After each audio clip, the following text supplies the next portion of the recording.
Good evening, everyone. Welcome to Blacklogic. So this evening we have a special guest.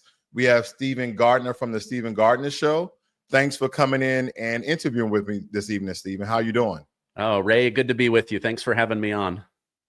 And by the way, I'll just let the cat out of the bag. Stephen is one of my good friends. We mostly agree on most topics, but again, I think this particular interview is going to be special because I'm going to challenge some of the news he's been reporting as well as me and the logic there behind it. So, I used to panic about the economy, Stephen. I won't say panic. I was highly concerned about it because every time CNN would flash recession or you'll watch the Dow drop by 400 points, I started thinking, really go over my portfolio and what should I do? But I'm not an impatient investor. And because headlines are, really noisy when we do our headlines on our particular platforms, we're talking about the real economy. And if I had to pick one metric to tell me that we were in the clear when it comes to inflation, and it's not about the GDP, what would you say would be that one metric for you? Would it be unemployment? Would it be, wage growth or the decrease of wages?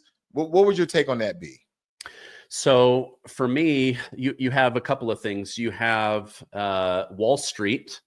You also have Main Street. Now, a lot of people believe that Wall Street is the economy. It's not. It's where wealthy people park their money while they wait for businesses to release new data about how well or how poor they're performing under a specific CEO and team. So I don't get too hung up. The news made a big deal about, Trump is going to crash the economy. You had Jim Cramer of Mad Money screaming, he's bald, but, pulling his hair out, saying, we're going to have another Black Monday. We're going to see a 25% drop in the stock market. Things went down, I think at their low, about 6%. They've now come back up, and the media is not covering that. They keep talking about Wall Street as if it has dropped and gone to hell in a handbasket. It's back, and it's going to continue to go up. I mean, I just bought Tesla a few days ago. It's already up 15%. Whoa, Stephen, I have to slow you down, brother. Did you say you just bought Tesla? Now, someone may come into your stock portfolio and vandalize it. Hey, you know what? I think Elon Musk has done a great job. I think he deserves a medal. This guy, he lost billions and billions of dollars in value. Tesla stock was down like 70%. I knew that it would come back once he left Doge. So Elon's done great. It's the Republicans in Congress that I think are failing the American people because they need to get going. President Trump, in my opinion, he's doing a great job, but they're not codifying or bringing into law the things that he's changing. Therefore, they can just be reversed if we end up losing in 2026 or 2028. So they've got to start putting some of this stuff into action. But I'm not at all unhappy with what's going on there. But just to get back, so Wall Street takes this small hit, and you've got the Democrats saying Donald Trump is no longer the president of the people. He's screwing over the American people. How? Prices have come down. Interest rates have come down. Trillions of dollars pouring in private investment. There's going to be hundreds of thousands of good paying jobs that are coming in. 150 countries are now trying to negotiate. How do we get access to that American wallet?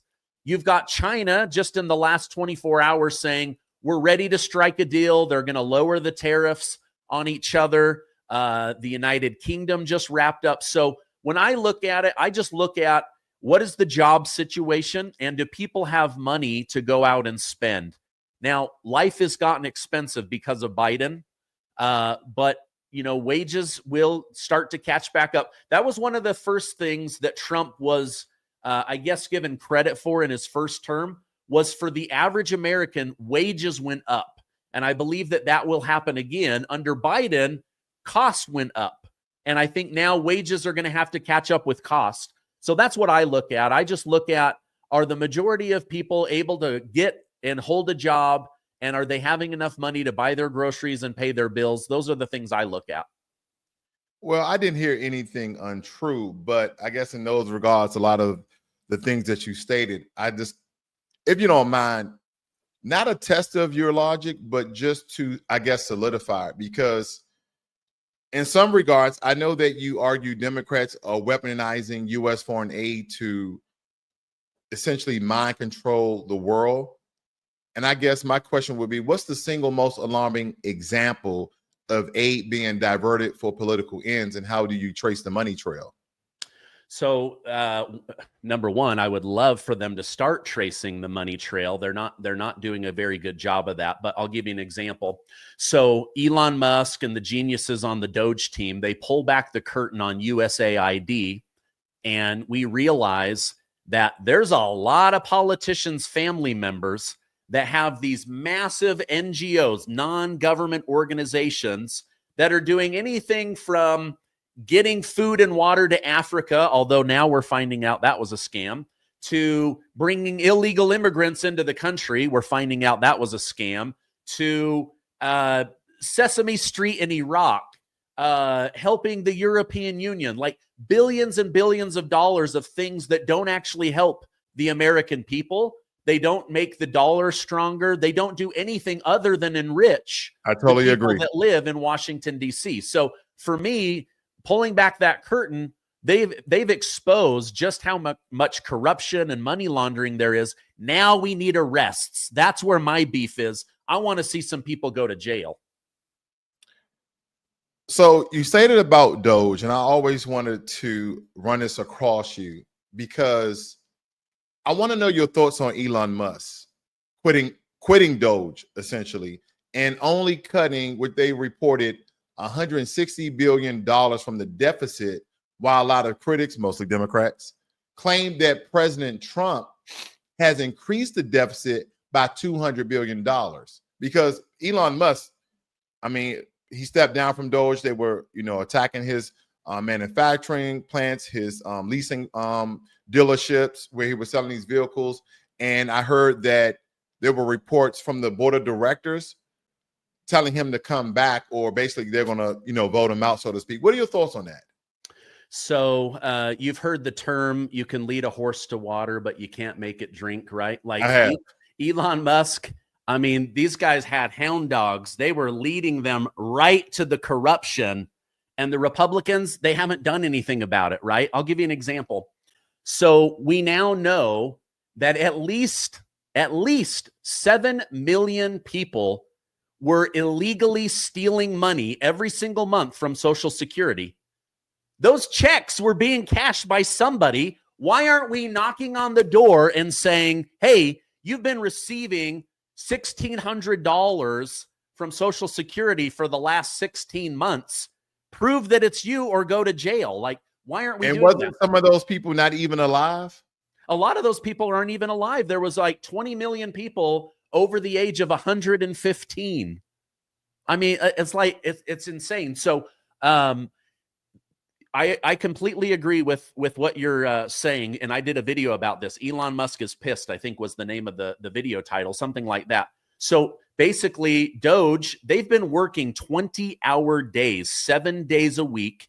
The richest man on planet Earth was literally sleeping on the floor in his office in Washington, D.C. for free, while his own companies were falling apart for the American people. And what did the Republicans do? They passed a bill where they actually spent more money.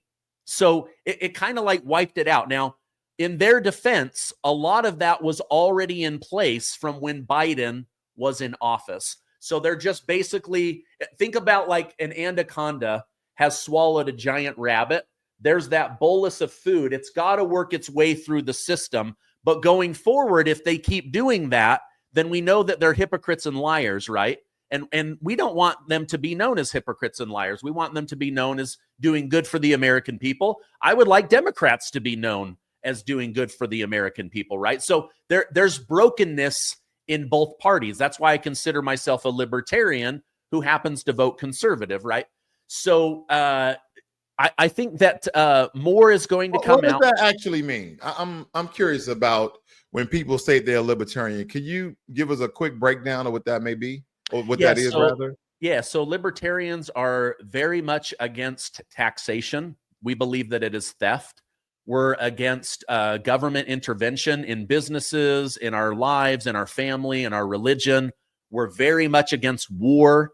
We're against using the military as the negotiating tool versus diplomacy. So those are just a few things. Like I say on my show all the time, like think about this. Republicans say, we want to lower your taxes and we're going to shrink government so that we don't need as much money. And Democrats say, the country's so broke, we are forced to raise taxes. But then you find out how stupidly they've been spending our money. So I'm going to go with the party that's going to lower my taxes. I mean, for heaven's sakes, we fought a war to avoid taxation, and now we're being taxed into the ground. So I'm very much against being overtaxed. There's nothing patriotic about overpaying on your taxes. Now, I know that we have to have taxes. Nobody's going to build a bridge or repair their streets. We've got to have that. But government efficiency, running a small government, I'm all for that. Government being out of my life, I'm all for that. Being out of all of these foreign wars, I'm all for all of that. So that's what I say. When I say I'm a libertarian, I'm very anti-government that way. But at the same time, I know there has to be a government. Some things will never get fixed if there isn't a big government smashing a hammer down on that. So, well, let me ask you this then, because when it comes to the different parties and their legislation that they've passed over the course of time, are there any Democratic legislation that you have agreed with or that you believe benefits Americans versus Republicans? Yeah, I would say look at unions, for example. A lot of us, we enjoy a 5-day work week. Not everybody. Some people have multiple jobs and part-time jobs and stuff. But I would say a vast majority of Americans that make over $75,000 a year, they work a 5-day work week. That's very uncommon. In other parts of the world, they work 7 days a week. So the Democrats valuing, we got to get child labor out of the workforce. We can't work our workers to death. They should have some kind of benefits. Those are things that started to be built in, but that's the party of like JFK, not the party of Joseph Robinette Biden, where they believe that government is the answer versus God or your own common sense or just working for the benefit of your community. So those are a few things. The Democrats used to be anti-war, and it was the Republicans that always wanted to go to war. Well, you start digging in and you realize their donors are what drive what these politicians do, right? So right now, social media has dug in deep to the Democrat Party. That's why we see censorship. We see that Big Pharma has dug deep into the Democrat Party. That's why you see them trying to mandate drugs and raise drug prices and things like that. And now you see the Democrat Party, they're fighting war for before Ukraine. You move on, can you speak about, because you said something about prescription drugs, and I do apologize for cutting you off there. You was on a really good roll, but I don't want to let this moment pass. Trump did sign an executive order or some sort of legislation that is going to lower prescription drugs. Can you speak on that? Yeah. Okay. So just going back, Ray, to your question, and I'll blend this all together. For decades, the Democrats have run on a couple of big platforms. We'll allow you to abort your babies. We are going to get you fair wages, and we're going to lower prescription drug prices. Well, the abortion thing, let's just put that to the side. The higher wages, how can you say you're going to get me higher wages when you flood the country with 21 million illegal immigrants that are willing to work for less than the American people? They're willing to shack up 2, 3, 4 families in a house in order to have their lower bills so that they can accept lower work. Yes, I know that immigrants do work that a lot of Americans don't. I'm grateful for that. But The Democrats, they run on, we're going to raise your wages. The big one is, we're going to lower prescription drug prices. They've been saying this for decades. Bernie Sanders ran for president twice on that platform. AOC has run on that. Obama talked about that. Biden talked about that. None of them did that. So what does Donald Trump say? You know what? I've got this big, beautiful marker. I'm going to go ahead and sign an executive order.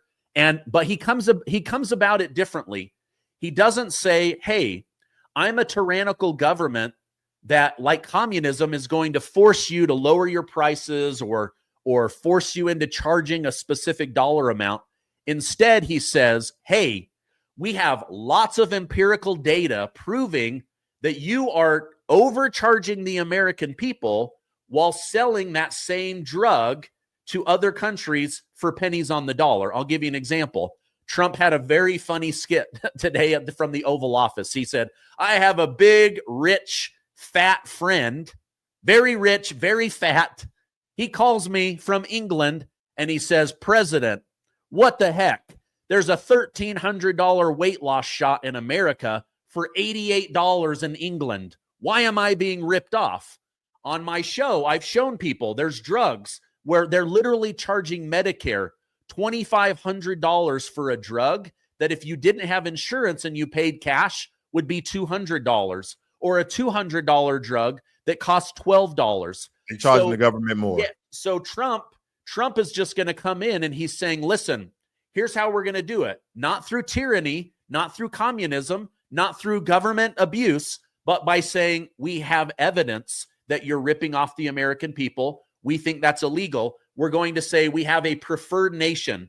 If that preferred nation is paying $60 and America's paying $600, it's now illegal to charge more. So they've either got to force these other countries to pay more or they've got to lower the price. My guess is they're going to do a little bit of both, but who benefits from that? The American people. So that's where I think the advantage is.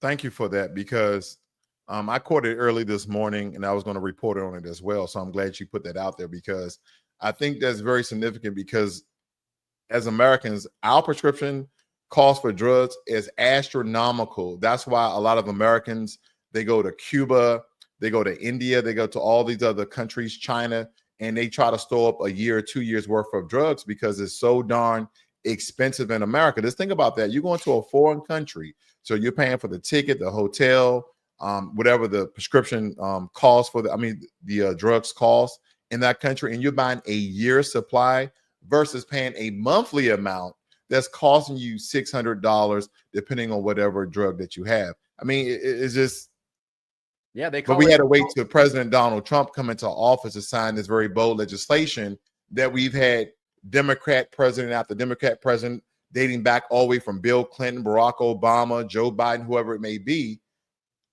And now we're finally getting some results, or at least the legislation to support changing these high costs in America.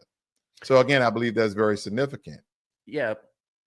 Oh, go ahead. You have some further comments on it? Yeah, I was just going to say, for many years, there's been this thing called medical tourism, where literally you could fly in to Canada, vacation for a week, get LASIK, eat like a king, and come home, and it would still be cheaper than LASIK in America. You've got people, they get on a plane, they go to Turkey, they vacation for a month in Turkey, they then get a hair transplant, and they come home, and it's still half the cost of getting a hair transplant in America. How much is LASIK around the world? Do you know how much is LASIK? I don't know. I have no idea. Well, I'm just saying, I know my wife, she paid $4,500. Yeah, I'm trying to get LASIK myself, and it was about $5,000 for the two eyes. But wow, we had some friends. They went over to Spain for a week, got LASIK, and came back, and they still spent less money. We've got another person that we know. They flew to New Zealand, got their knee fixed, got put up in a 5-star hotel, and came back, and it was still cheaper than getting a knee replacement in America. Now, a lot of those countries, those last two you were naming, their currency is worth more than ours. Like, you're trading for, maybe it's an extra 30 or 40 cents on a dollar, depending on if it's, the Swiss is the franc, because you said Switzerland. No, you said no, New Zealand. My New apologies. Zealand, yep. But a lot of those European countries' currencies are worth more than now. So if it costs less, I can only imagine how much it was in America. Yeah, they just treat medical different. You know, and you can just fly in and so, you know, a lot of the cost in America is big pharma. The other cost, it's not your doctor, it's hospital administrators. There's so much red tape and lawsuits and lawyers and all of that. All of that is behind seeing your doctor for 9 minutes so that your HMO can give you a prescription, right? I do private medicine personally. I don't do all of that, but I know that the vast majority of Americans, that's the system that they live in, and it ends up being very expensive. I'll give you an example. I called an MRI place. I said to them, I don't have insurance. I'm self-employed. They said, okay, that MRI is normally $5,000. We could do it for $500. 90% discount. Wow. 90% discount. So what about offsetting the cost of, you know, medical services altogether? They will charge the U.S. government. The U.S. government will charge, no insurance company will charge the U.S. government, let's say $5,000. And the U.S. government says, well, we're not going to pay the full $5,000 because we're going to have a copay to the patient. And the patient maybe has to pay what, I don't know, $1,500 or $250. So it's almost like they're double dipping the way they're getting their money. Yeah. And and here's the thing, we as American citizens are paying for that because where the government gets their money to pay the insurance company, taxpayers' dollars. Yeah. So I mean, again, it's a scam and it's being revealed. And again, it took someone like President Donald Trump, because again, I'm not for or against President Donald Trump. I'm for Americans living a better life. Okay. The America First agenda, I'm all over it. I love it. I want America to win in any regards when it comes to living better, right? In a better structure of government and a better structure economy, you name it.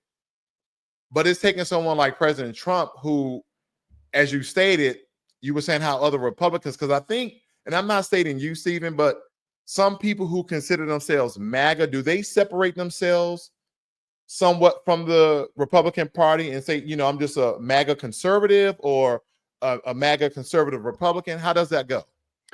So the MAGA movement, I would say they're about populism, right? They want a person who they believe and trust with a dream and a vision. They follow that person. Right now, it's Donald J. Trump. He's got to figure out going forward, is it going to be J.D. Vance? Is it going to be Byron Donalds? Is it going to be Tulsi Gabbard? The American people are going to have to figure that out. Trump will give a very strong endorsement, and that person will probably be the next person put forward, right?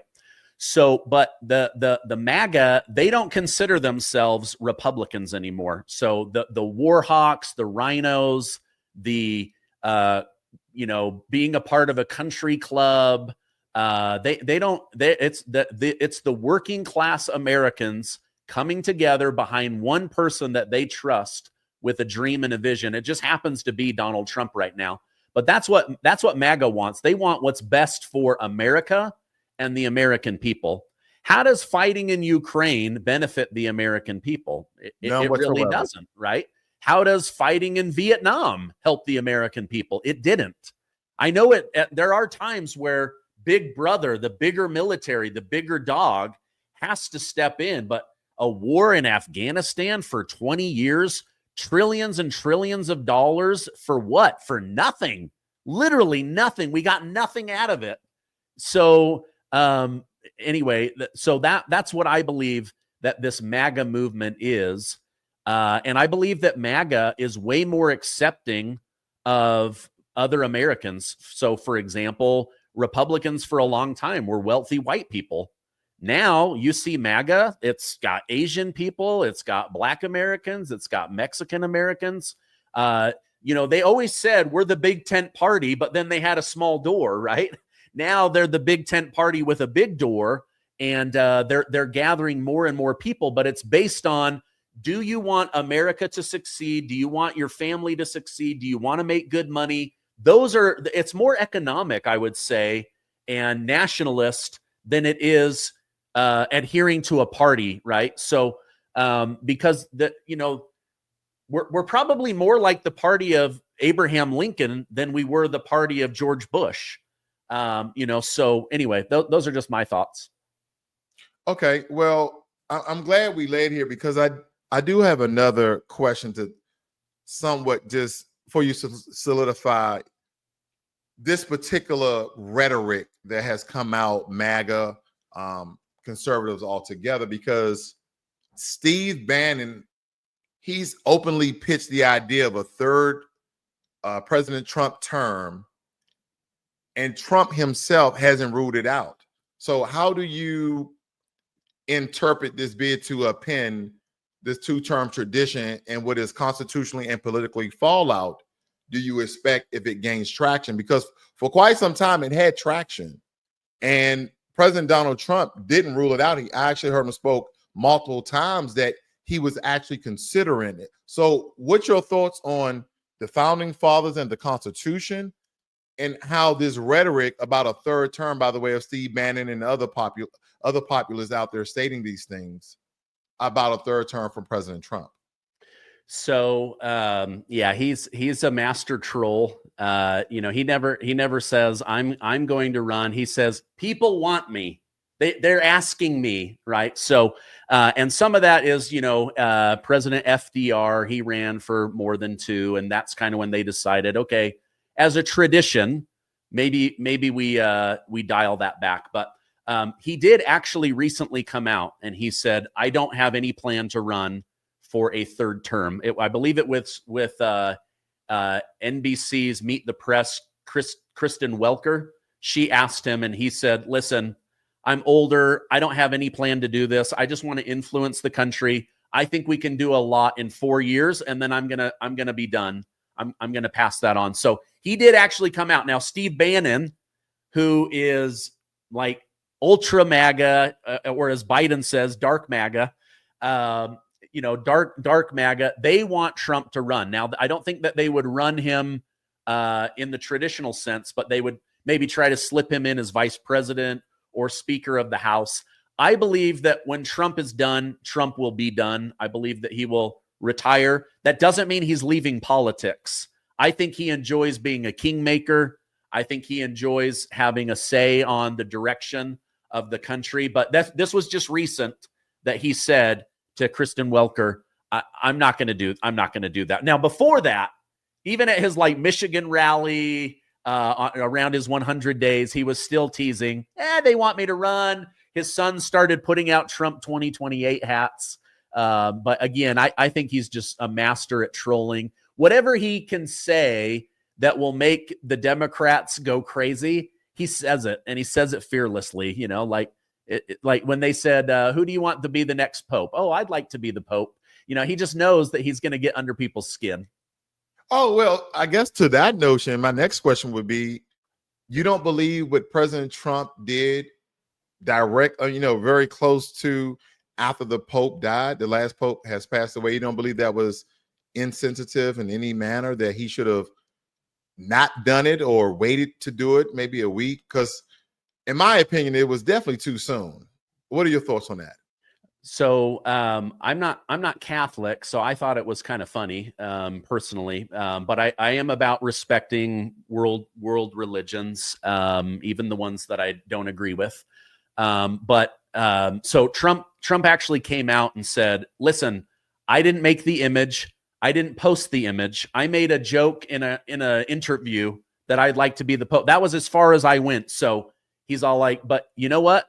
He said, anyone that has a sense of humor thought it was funny. And then the world moved on, but the mainstream media had a meltdown, and they're the ones that are pushing the story, not me. So I think it was, like I said earlier, the media, he loves to get under their skin, but then they end up taking it too far. But according to him, it wasn't him. He didn't make the image. He didn't put it out there. Somebody else did. And he thought it was kind of funny. And then he moved on. He didn't think it was that big of a deal. Part of me wonders, I should ask somebody that's closer to the president, but part of me wonders if he's so insulated, he doesn't know what people's reaction to stuff is. So he might have put it out, laughed, and then gone and had dinner and golfed or whatever, and didn't think much of it. Meanwhile, the mainstream media and Catholics are chatting online, but the few Catholics that I've had on my show, I've asked them, and they've all said, yeah, it was funny, and then they just kind of moved on. But a lot of Catholics, they didn't like Pope Francis. They thought he was too woke. They thought he was too much of a globalist, that he got too involved in world politics and climate change. And so a lot of them are looking forward to a more conservative Pope. According to data records, this new Pope, this new American Pope, Leo, he's actually voted Republican several times. Now, I don't know if he voted for Trump or not because he was spending time down in Peru. But from what I read, his brother, who's still here in the States, he's very much a conservative Republican. Now, to your point, because I know earlier in the broadcast you were stating that you are, I guess, a MAGA libertarian. Is that correct? Yeah. Let me take this hat off so that people don't think I'm just totally MAGA all the time. No, not that. I just want to know why not independent. That's good. That's good. No, that's good. I've got other colors, my friend. I did a MAGA hat giveaway. Let me put this back on because I like dark MAGA. Here we go. Sorry about that. Dark MAGA. That was a nice touch, Stephen. But why not be an independent? Well, I know you're a registered Republican because they don't, or are you a registered libertarian? Which one are you? In the state of Utah, you are a registered Republican unless you unregister. It's just the way that the rules work because it was such a heavily red state for so long. That was just the way that the rules are. But the reason that I don't go independent or vote differently is at the end of the day, I still want to win and I still believe in influence. So which party has my traditional Christian values? Which one is going to help me economically? Which one's going to help me on taxes, on schooling my children, on feeding my family? These are all really big. I think there's a lot more Republicans that are libertarian and they just don't know it. But I want to win. And so I don't want to waste my vote on somebody like Jill Stein or somebody that I don't even really like. They don't represent me or my values. They just happen to be the person that was picked to steal votes from the Democrats and the Republicans that voting cycle. So for me, I still want to win. I still want influence. I still want to pick, the better of two evils at times. But that's why I end up voting conservative Republican. Now, I want to shift gears here very quickly. What are your thoughts on Pete Hegseth banning transgenders from the military? Now, of course, I'm a military vet, disabled military vet of 20 plus years.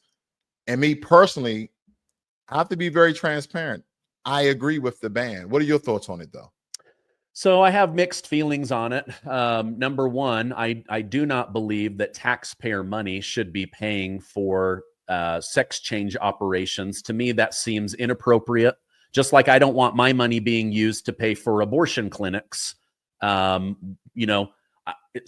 what you do with your body is your thing. If you want to get an abortion, that's you. That doesn't mean that I might not try to talk you out of it or say, hey, here's why I don't think you should do that. Same thing. You want to chop off your body parts? Whoa, let's think through this. But at the end of the day, if you're an adult, not a child, but if you're an adult, you can do whatever you want, right? So on that side, I don't really have, I don't agree with taxpayer money going towards those kinds of operations.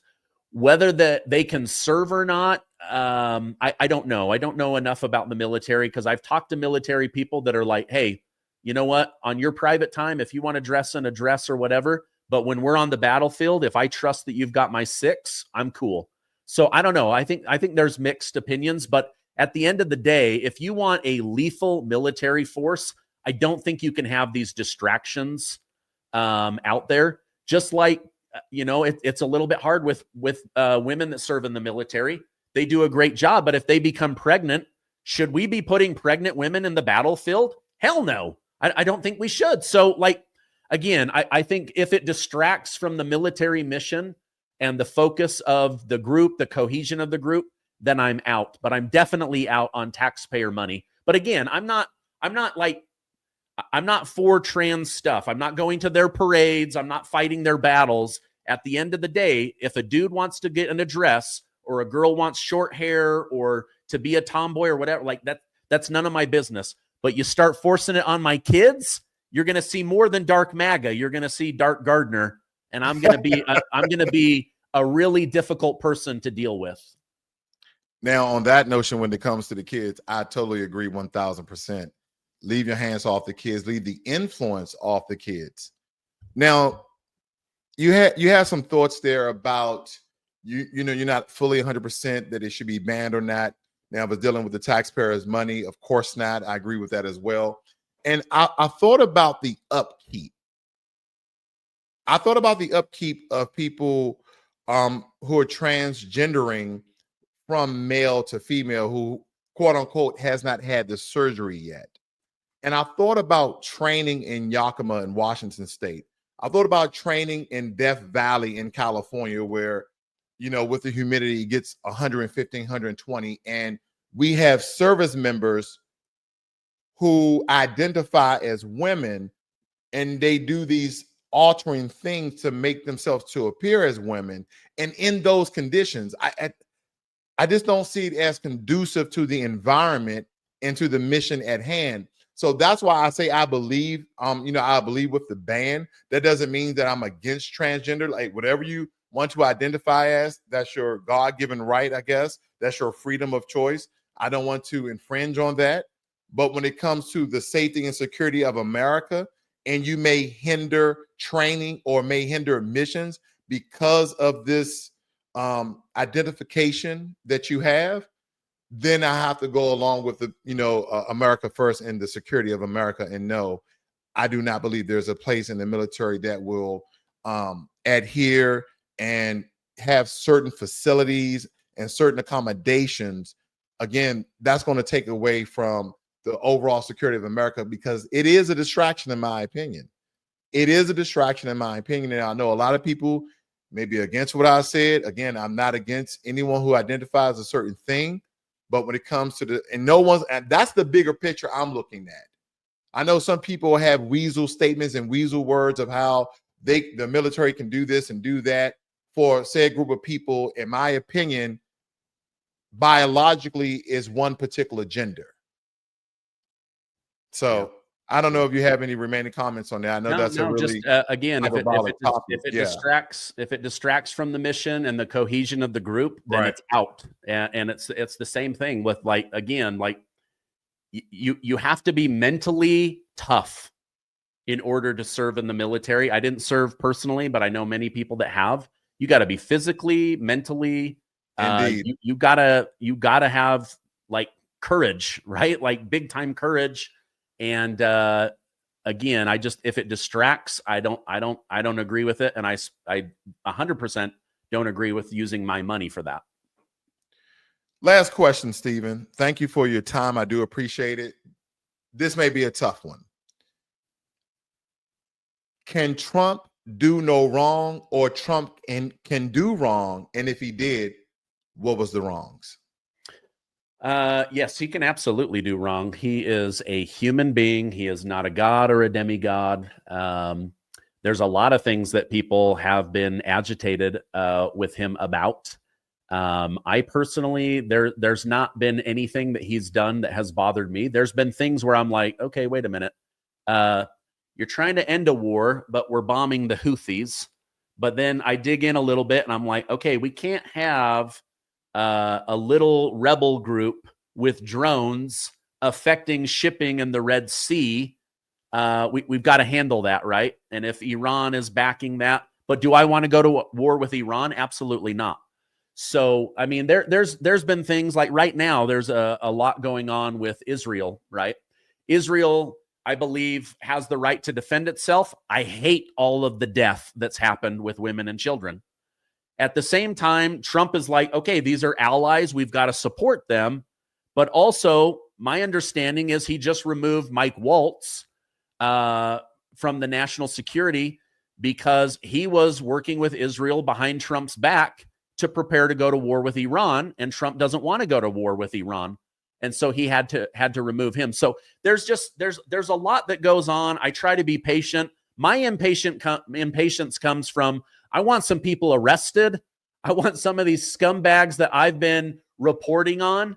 I would like them to at least have their day in court and let a jury decide whether my opinion that they should go to jail is right or not. I don't want anyone to go to jail that shouldn't, but there's been a lot of bad actors that I believe should have consequences. But could Trump do something wrong? Yeah, absolutely. But right now, there's not been anything for me. So like I have friends that are like, hey man, my stock portfolio's down. This is not what I voted for. And I'm like, listen, the stock market dropped more under Biden than it did under Trump, and it came back. Guess what? It's going to come back under Trump. And they're like, oh, really? And I'm like, yes, like just do a little bit of research on how often the market drops and by what percentage. And we're like totally normal right now. I've got other people that are like, I love what Trump's doing on the border. And others are like, why isn't there more military on the border? I've got people that say, Trump said he would end this war in Russia and Ukraine in 1 day. We're now 101 days in. He's a liar. And I'm like, okay, he's not Putin.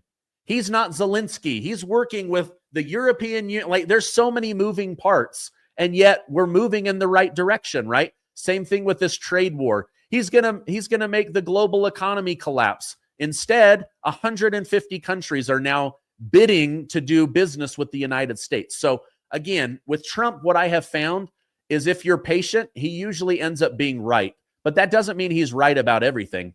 I hate all of the COVID shots and the Operation Warp Speed and the Dr. Fauci lies and the Dr. Birx lies. I hate all of that crap.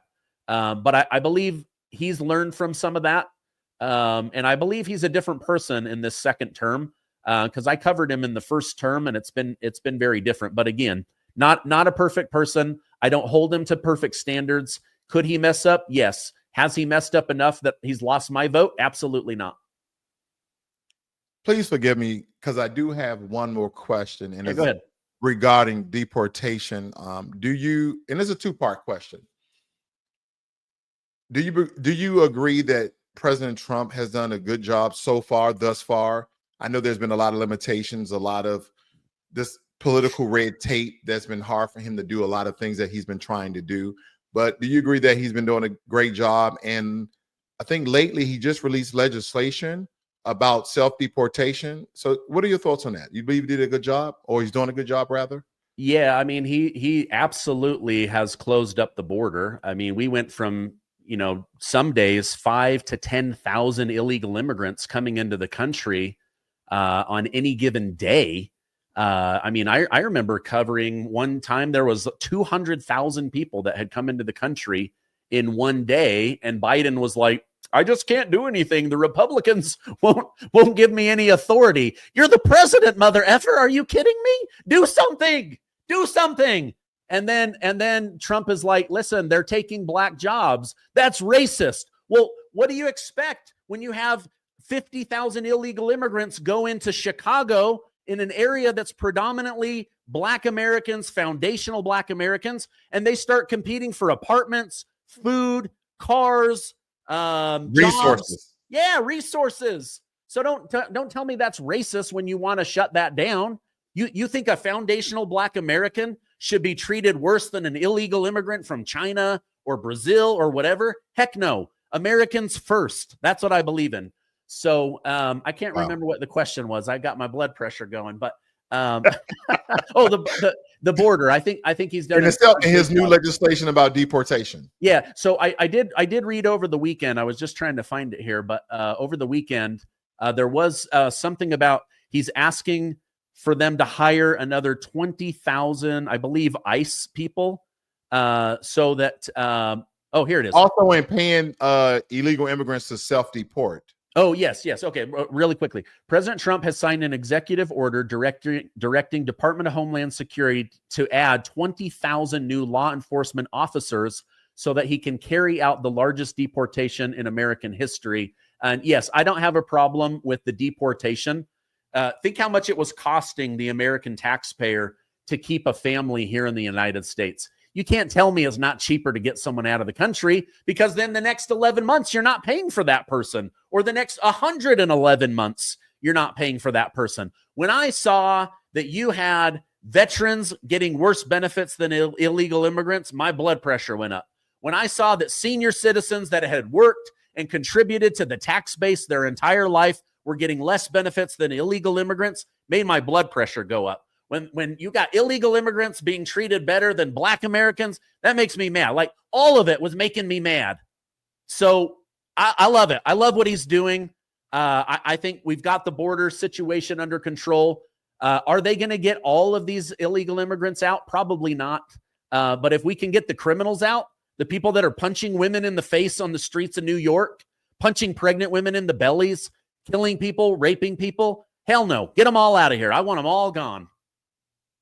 Well, with that being said, Stephen, I hope you get high blood pressure medicine, because your blood pressure keep rising. But no, thank you. I believe me. Thank you for this interview. I appreciate your time. I know you're a very busy man. Do you have anything that you would like to promote here? No, just as you mentioned, you and I, we don't always see eye to eye on everything. We have completely different childhoods, experiences. I believe that America every year gets a little bit better. And I believe focusing on America and trying to make it better for everybody, I believe that is the right move. And I believe that Donald Trump is trying to do that. Is he going to do it perfectly? No. I mean, he's got thousands of people that are trying to block him on a daily basis. I don't have anybody trying to block me, except for maybe, censorship on occasion or something like that. But I mean, every day he's fighting these battles. I think he's doing a pretty good job. And just for context for the audience, when it comes to politics, I know a lot of people know that I'm nonpartisan. I don't contribute myself to be a Republican, a Democrat, or even independent. I just see things very neutrally, because I've had videos where I was favorable with Donald Trump, and I've had videos where I was unfavorable with Donald Trump. So I just try to see things through a very clear lens, very transparency, and not lean one way or another. But I would say a lot of the ideology that I have leans more conservative than anything else. But there's some things that on the liberal or Democratic side, not many, because it seems like they go against traditional families in some regards. So I just try to be as nonpartisan and cut the rhetoric out more so than I try to lean one way or another, because I just think that my thoughts will get tainted and I'll just go staunch right and not really understanding there's a lot going on. The Republicans, the MAGA, like they have all these different, and I just like, you know what? So I can stay clear-minded. I just kind of look at it from, I guess, a different purview, so to speak. So yeah, that's good. Well, thank you. But thank you, Stephen. I do appreciate your time. If you guys are new to Stephen Gardner, he has a large channel, StephenGardner.com. Is it on YouTube, rather? Just the Stephen Gardner Show, and this ugly mug will pop up. any books that you have written lately? I know that you have a couple of books already out. Any books? No, I got offered the opportunity to write a book, and I told him right now I'm just too busy bringing the news. Well, nonetheless, thank you all for joining us this evening. This is Blacklogic.